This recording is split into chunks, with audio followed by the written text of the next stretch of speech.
Well, folks, this has got to be the worst launch of a Destiny expansion in the franchise's history.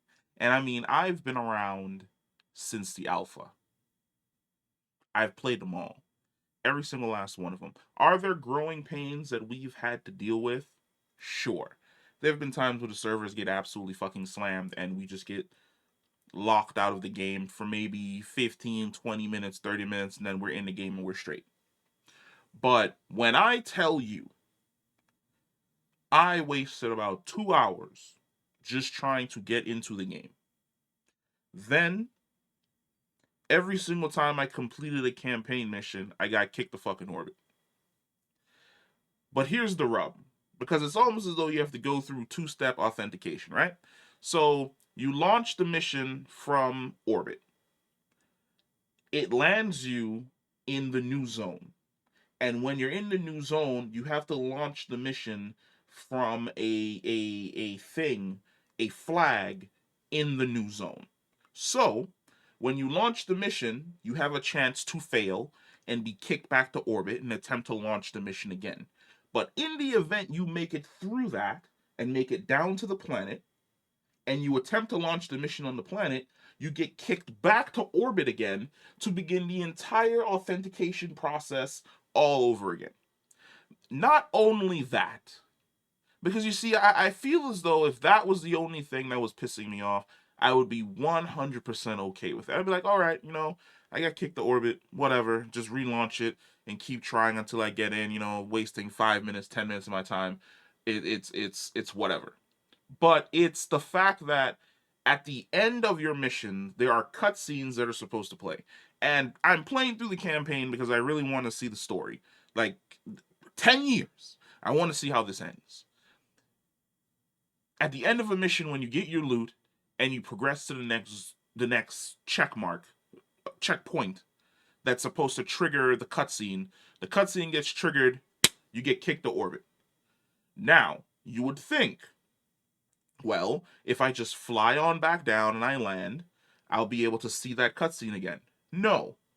It completely skips over the cutscene, skips over all the fucking dialogue, and puts you in the next mission. So now you've completely missed maybe 30 or 45 seconds of some type of fucking info dump of a character being introduced or a situation that's going on or an explainer for something that is definitely fucking happening. You completely fucking miss it. So you're missing out on these giant chunks of the story and of the fucking lore of interacting with these characters. Like I'm tired. I'm tired. You see Melania here? Shadow of the Earth Tree drops in 2 weeks. And I'm really trying to decide whether or not I just go fuck it and roll a new character on Elden Ring and then just be there for the next week until this sorts itself out and figures itself out, or if I even feel like finishing this journey. Like I am oh boy. For people who took off, who didn't have today off, for people who put in like vacation time thinking, oh, I'm gonna take the day off, I'm gonna sit down and play through the entire campaign. It's gonna be the end of like, this 10-year journey that I've essentially been on. Th- this shit sucks. It absolutely sucks for those people. Like me, I have tomorrow off. So maybe tomorrow the servers will be better or some type of shit. Bungie just came out online talking about we're aware of these error codes people are dealing with. We'll have an update in 2 hours. You should have had an update 6 hours ago. Because they've been dealing with these error codes all fucking afternoon. The fact that the game launched at 1 and now it is 10:42 p.m. It's 10:42 p.m. 9 hours, 9.5 hours after the fact, and it's like, oh yeah, we're looking into the error codes. We'll have an answer for you in 2 hours. So 11 hours after the fact, we're finally going to start looking into the cause of these error codes that are preventing people from being able to play the game. This is on top of the fact that Bungie help was absolutely of no help whatsoever earlier in the day when people were dealing with these codes and they were like, if you're having some type of login issue, just shut down the game and relaunch it. That's the equivalent of me calling Comcast to ask what's going on with my internet, and some guy in India picks up the phone. doesn't speak to me in English, and he's like, "Oh yeah, just go and turn off and turn on your router and see if that fixes the fucking issue." Like, come on, dog. We had to have known. You guys have access to the metrics. You had to have known how many people were going to be playing this game. At some point in time, somebody had to have sat down and was like, you know what? Let's stress test the service to see whether or not it's going to be able to handle this crazy fucking load of people playing the game. I'd have 100% been okay if, like, you had staggered the release. That you'd have been like, hey, this area is launching at 1, this area is going to be launching an hour behind them, an hour behind them. That way you get people gradually into the game instead of just throwing everybody into the pot at the exact same fucking time. We've been here before.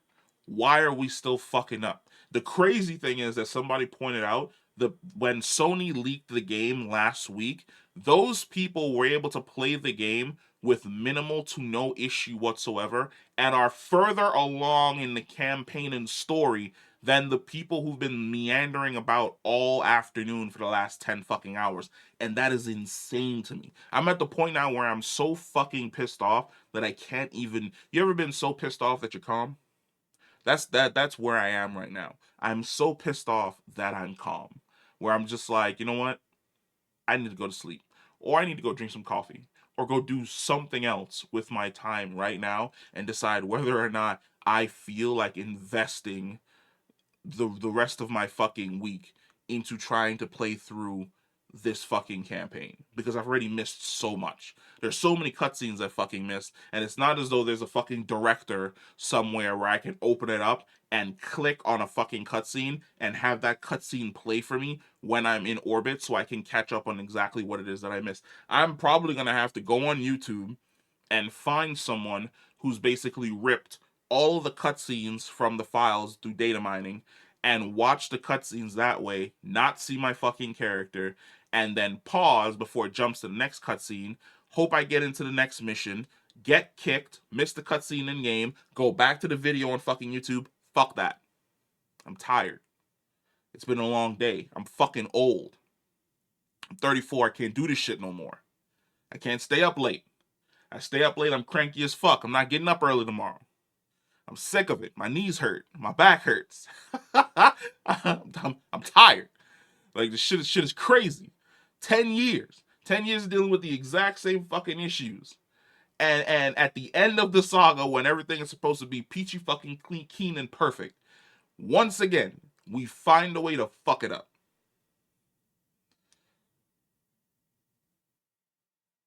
I just wanted to give him launch, bro. Oh my god, like I just, oh boy. I tell you, man, being a Destiny fan is learning how to live with heartbreak. It's either Bungie breaking your heart, Sony breaking your heart, the game breaking your heart, Anteater breaking your heart, somebody in Trials breaking your heart, somebody in the Raid breaking your heart, somebody in GM Nightfall breaking your heart. It's just heartbreak out here, son. That's all we deal with as Destiny fans. Nothing but heartbreak. And I'm tired.